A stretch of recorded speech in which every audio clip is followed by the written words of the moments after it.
is not often that a teacher so vividly participates in her subject that she literally helps to shape and evolve it. Virginia Franklin is such a teacher. Her subject is government, and her participation has targeted a number of critical issues and drawn her students into policy-making roles. For these reasons, the Marin Women's Hall of Fame has named Virginia Franklin as its 1989 Education Honoree. I'm Sandra Foster, and I'm going to be talking with Virginia about her life and what she stood for, and about what has shaped her into the dynamic person that she is. Hello, Virginia. Hello, Sandra. And congratulations on your award. Thank you. It's really a great pleasure for me. You've been interested in government all your life. I wonder how that interest began. It's interesting because my mother never voted, and my father was a Southern Democrat who voted Republican. And I never heard politics discussed at home.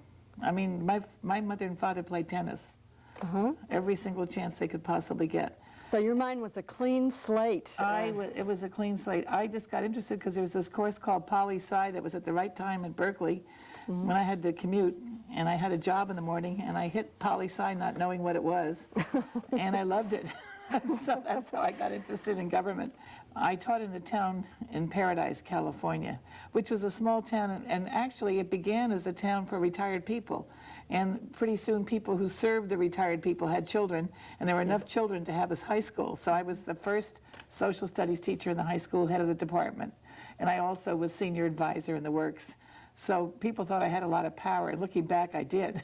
And so at any rate, I taught government, and I figured the only way to teach government was you can't teach about democracy without knowing what totalitarianism is. And you can't teach about capitalism and economic systems as they relate to government without teaching socialism, capitalism, you know, in-betweenisms and whatever else.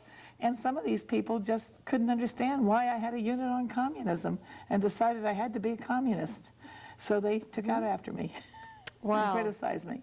What form did that take? Press? Or? Well, it was, every single solitary day practically. There was a letter to the editor, and then they went to the school board meeting and asked for my dismissal. And then the school board supported me, and we said we would give our answer back. And when we came to the next meeting, they didn't come to hear the answer, which turned out to be very successful for me, because it was the basis of my libel suit.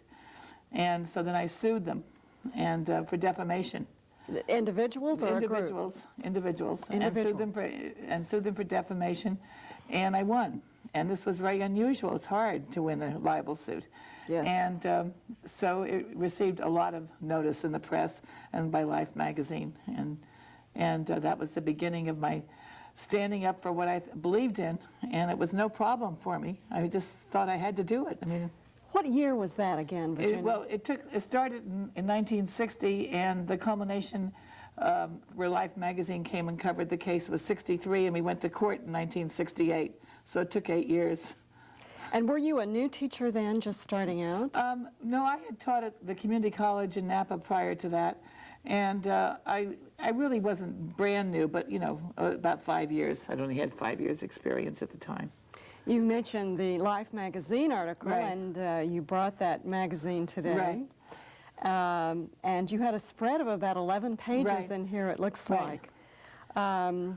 What kind of comment did you get from the community in Paradise when this hit the stand? Well, it was really kind of embarrassing to Paradise because it made some of the people who attacked the school system and attacked me very ridiculous. It was a very favorable article to me.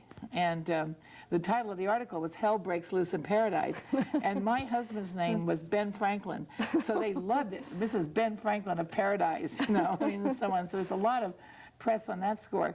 And then there was a hidden tape recorder in a hollowed-out textbook, and that was very exciting. And we got 2 more pages.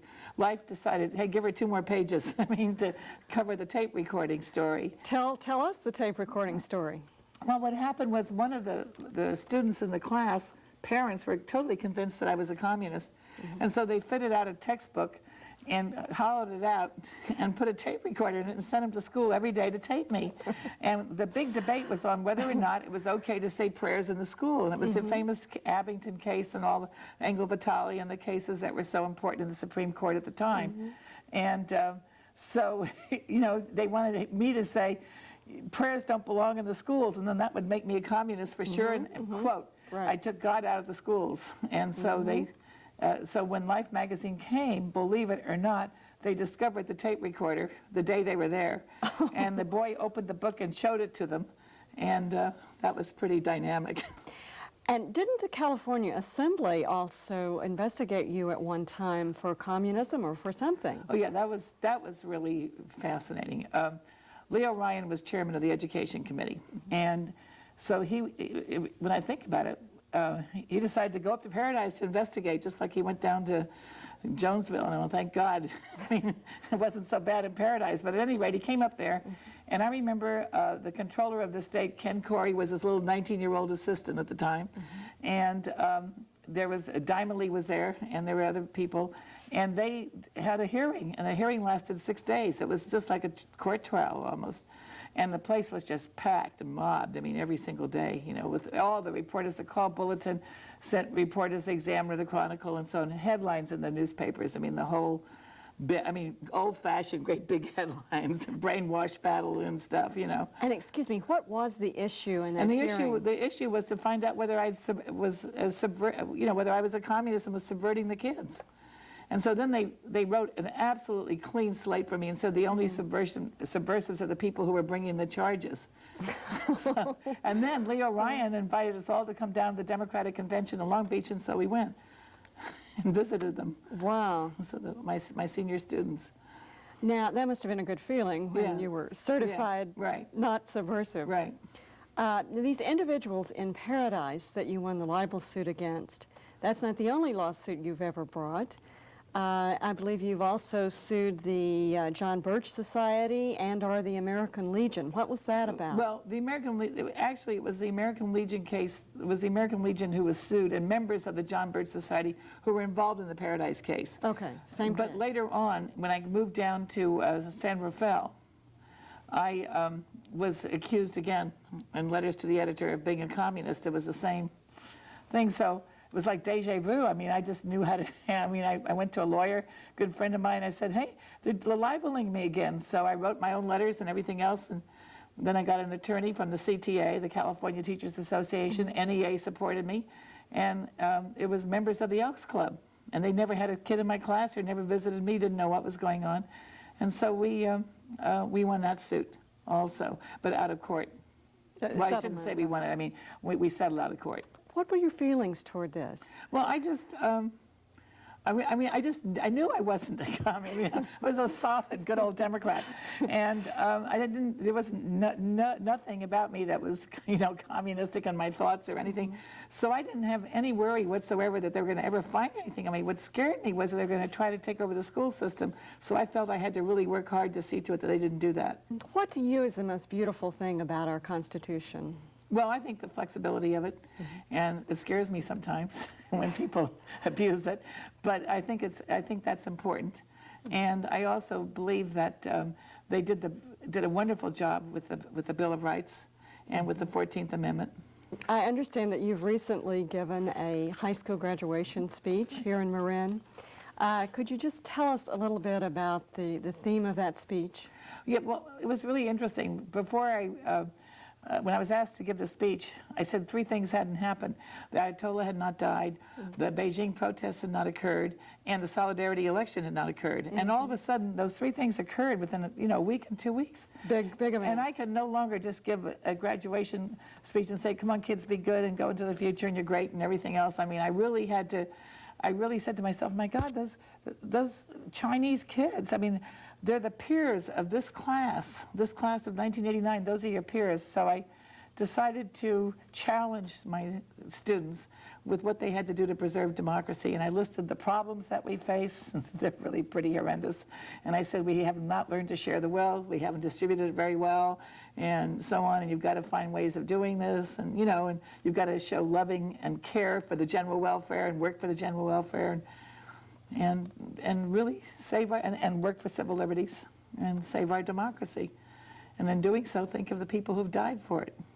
Do you believe that elected officials should vote their own inner conscience somehow, or the consensus of the people who put them in the office by voting for them? I don't think they know the consensus of the people who voted. We don't have single-issue politics. If we did, it would be okay. But I think we elect somebody to be a leader, and that leader is responsible to us. And for example, Barbara Boxer, and by the way, I have great regard for her. And Barbara Boxer is coming back, and it says she'll be here July 1st for community meetings, and people ought to go to them. And talk to her about it.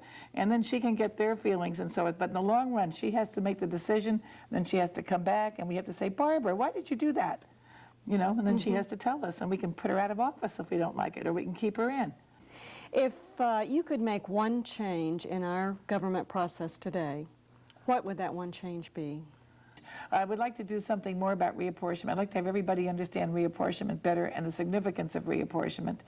And I would also like people to be more aware of the importance of politics and to vote the party. I mean, to know what the party stands for and to vote the party that serves their interests. What is it that makes people think you're such a good teacher, and why are you such a good teacher? That's always spooky, because I think you get a reputation and people believe it and pass it on. And I kind of always am embarrassed by it, really, to tell you the truth. But I think I'm kind of spontaneous, and I think that I think I know my subject well. And I think I know when the kids are bored, and I want to see them involved, and I want to see them really thinking about it and understanding it, and not just reading a textbook and putting down words and little lines and all that kind of stuff. So I think that I always had fun. I mean, I really enjoyed it. And how specifically have you managed to involve the students? Well, you know, like, for example, when the Close-Up program, which is a beautiful program, takes kids back to Washington for a week's seminar, was involved, I thought, why shouldn't we go back and lobby for a real bill? Why not? We don't want to just go back and look at the offices, you know, and stuff. I mean, let's go back and lobby. And so I thought of that. And so we formed a student lobby, and I love it. But we didn't want to make the parents mad, so we lobbied for the daisy for a national flower.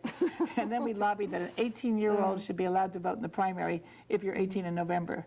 And that was a really good bill, and I still think it really would be great. And every kid who gets up and then gets a diploma registers to vote. And you know, if they took from you, they would be certainly qualified. Virginia. No, but you know that's so. And we always had mock conventions, and we always had every year mock Congress, mock trials.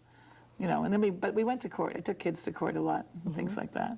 And the other non-controversial or relatively non-controversial issue I think you lobbied for was the uniform poll closing. Right, right. And one thing I didn't mention I think is important is the propaganda unit. That always got me in trouble. I mean, because we would study, you know, propaganda can apply to anybody. I mean, it can say we're trying to propagate an idea. It's not necessarily bad or good. It depends on whether it's unethical propaganda or whatever. And so the kids had to collect propaganda during every election, and then they had to analyze it. And not everybody liked being analyzed, you know? And sometimes there was some rotten smear tactics. And boy, we'd call in the legislators and we'd say, why did you do this, you know? And I don't think some of them liked it, but in the long run, I have respect of most of the local legislators, even though I did that to them. Good for you. Do you try to teach values? Have you tried to teach values? I think it's very important. I don't see how you can teach about democracy unless you tell people these are the values that, you know, are underlying our society. I mean, in a democracy, you've got to believe that people are good. You've got to believe in helping each other. You have to believe in the general welfare. You have to believe in voting and elections and so forth. You know, in other words, the values that underlie democracy are they might be Christian values too. You know, that's great. But I think we shouldn't ever be afraid to teach the values that are really the main pinnacles of democracy and so forth. What have you found in terms of inner reward to be the most rewarding thing about teaching? It's very rewarding to have students come back and say, I really loved your class, I learned a lot, and I'm voting, and guess what? I'm a Republican, Mrs. Franklin. I wonder, what is one of the funniest things that's ever happened in the course of teaching a class? Oh, I think this is hysterical. I mean, I really do. It was in Paradise, and word came that Kennedy was going to come through on a train, and he was going to stop in Chico. So I phoned the radio station in Paradise, and I said, tell anybody coming from Paradise to go down to Chico to stop by Paradise High School and pick up the kids from the government class to take them down to the whistle stop. I didn't ask the principal. The people came in their cars, and I shoved these little kids in the cars and said, goodbye, you know, and then another car would come, and I'd shove the kids in the car, and we all saw Kennedy and everything else, and everybody showed up the next day, and I realized I broke every rule in the book. I mean, you know. What is the most important thing that you have learned from your students? They're very honest with me, very honest, and so I've learned to be honest. You mentioned racism as a big concern. Right. Do you recall when in your life you first became aware of racism? Yes, when my father asked me why I brought a black home in the 8th grade from the basketball team. Whoa. And I couldn't see what was wrong with that. And That shocked you? Yeah.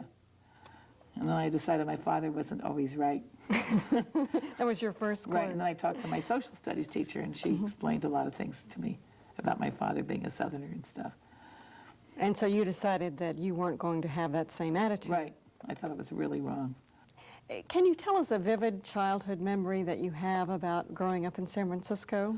In San Francisco, yes. When the Palace of Fine Arts was built and used for the first time, it was used for tennis courts. A lot of people don't know this. Oh, And the yeah. whole building, they were all put tennis courts inside. And my family just were, you know, absolutely tennis nuts. It was marvelous in the rainy weather, so you had to rent tennis courts ahead of time.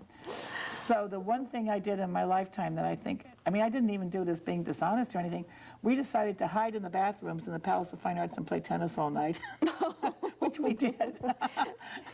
Did they lock the doors? Yes. That's My mother wonderful. thought we were having a slumber party someplace else. That's wonderful. Who most influenced you when you were growing up? I think, well, my father always, you know, really was adamant about a good education. I mean, like, there wasn't even a choice. And I had to go to Berkeley, that was it. And he knew all the greats at Berkeley that come out with his half-brother and stuff. And my grandmother was she was terribly important to me because she was more of an individualist, and she read a lot, and read a lot of philosophy. And so I enjoyed talking to her a lot. And she founded the Unitarian Church in Leadville, Colorado, which is kind of unique for a German. Did you have other dreams and ambitions as you were growing up other than politics? No, I mean, That was it. as I was growing up, I didn't even really have politics as an ambition, just teaching. Just to hurry up and get into teaching. Tell us something about your college years in Berkeley. Well, in Berkeley, I went during war years, and the aim for everybody in the world was to get out as fast as you can, and they needed teachers desperately. So they had 3 semesters a year plus summer school. So I went through everything and got out as fast as I could. So I was only, I was 16 when I went into college, and I was about 19 when I graduated. In 1944, you married a political science professor. Right. Was this someone you had had in a class? It was funny. I was in the section in Berkeley, and I signed up for it when he was a TA in Berkeley, and then I was told there was someone better, so I never did go to his section. Oh. And that was a big joke between us. I bet. I bet. And you two had 2 sons together and shared, of course, an interest in government. But you divorced 22 years later. Right.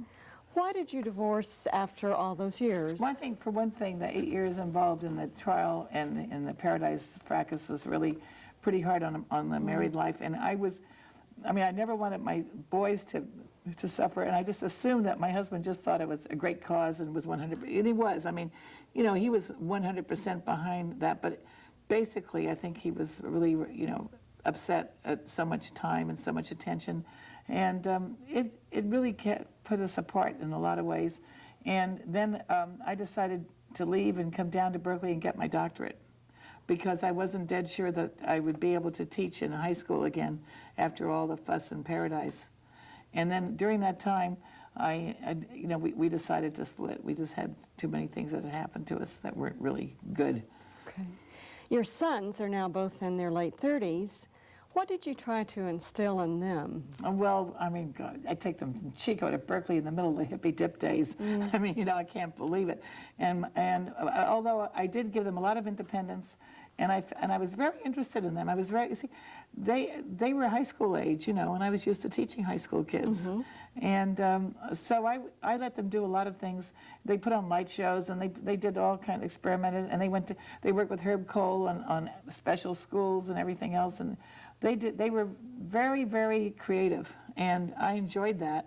And they also told me I was very stuffy. I'd never been called stuffy in my life. Now, you mentioned going back and getting your doctorate at Berkeley in government, I believe you said? Well, on higher ed, actually. In education? Yeah. What was the most difficult thing about going back? Oh, I was bored with some of the courses, really bored. And I got to get a paper in today, you know, got to get this paper in, got to get this paper in, and so forth. But I loved my thesis, so that was okay. But I really didn't enjoy the 2 years working toward it. And how do you think that made you a better teacher? Because I was never going to do that to my students. I mean, I'm just not going to give a paper to get in. You know what I mean? Try to make it really more meaningful to them. You've lived such a courageous life, Virginia, but I wonder, what do you fear? Well, that's funny. What do I fear? I fear for our society if we don't get with it. I mean, I'm worried about it. I don't like the mercantilistic shopping mall feelings, and I think the teenagers could do more. I don't like the teenage culture very much. I love the teenagers, but I don't like their culture very much. What about their culture do you not like? Well, it's not music, but it's, you know, telephone each other for hours, Yes. and not really doing much in the community, and not paying much attention to world events, and being so into their own cars and stuff. You know, I mean, it seems. I think when I look at the Chinese kids, I mean, our kids are that same age. I mean, I think we keep them very protected and kind of babyish. I worry about it, and then I worry about the people here in this country who don't know a whole lot about government and make snap judgments all the time. I'm not saying that I'm right always. I'm glad to learn whatever I can, but I do understand how the system works. I don't think many people understand that, so I'm concerned about the teaching of government. I'd like to see it done better. You've been honored in so many ways for your teaching, but what in your life are you most proud of? I think I'm proud of my boys and the fact that we got through it all. and my older son has a very responsible job with Lucasfilm, really important, Interesting. executive. And my younger son is doing what he loves, and he works in the Berkeley plant gardens, molecular plant gardens, and he graduated from Davis. And they're very different.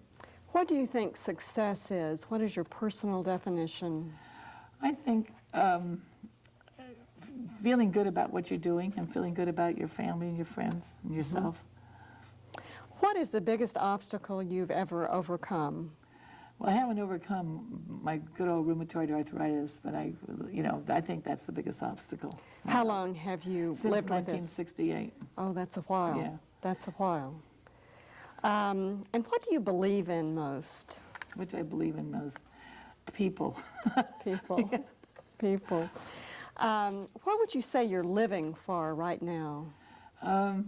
For working hard to improve our society and to make democracy work. And, Okay. you know. You retired from teaching officially, but you're still very active in the schools. And in what ways? Well, I work mostly in human rights projects and try to develop, for example, right now at San Rafael High, I'm trying to create a buddy system for the new ESL kids, so that every new ESL kid that comes into the school has somebody in the school, either another ESL student who's well-versed or another student who wants to learn the language and can take them on as friends and help them get oriented to the school. I mean, that's just one example. I do workshops in racial awareness and sensitivity training, and then I try to develop curriculum for Martin Luther King Day and that sort of thing. Does ESL mean English? English for a second language. Sorry. Okay. Yeah. Tell us about the workshops in racial awareness. Well, it was interesting. It was I decided after getting out of teaching that I said, boy, the teachers really don't have any real connection to the community. We don't know the agencies that could be very helpful. we go into the classroom, we're so overburdened, we work, and teachers really are overburdened. I don't care what you teach, it's tough. And 5 days a week, 5 classes a day, that's tough. And so anyway, so I thought to myself, gee, I've learned so much, but I want to learn so much more. So we took students and we took teachers and we took community representatives and we put about 20 people in a workshop.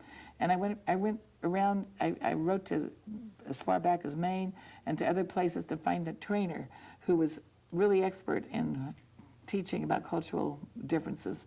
And then we had a training for 2 weeks, and then people developed projects as a result of it. And it's just been so successful. We really loved it. Do you have any future projects in mind? Well, I have to plan for another Martin Luther King program coming up.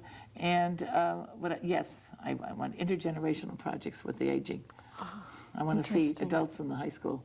I would have loved to have had about 3 adults in my social studies class every day. I think it would have made the kids go up. I think it would just be sensational. Is this being done in Marin at all now? Not that I know of. Is there any spiritual or philosophical principle that you've lived your life by? I think basically the golden rule. The golden rule. Do unto others as you would have them do Right. unto you. Mm-hmm. And how would you most like to be remembered? As a person of integrity and a good friend and somebody who cared.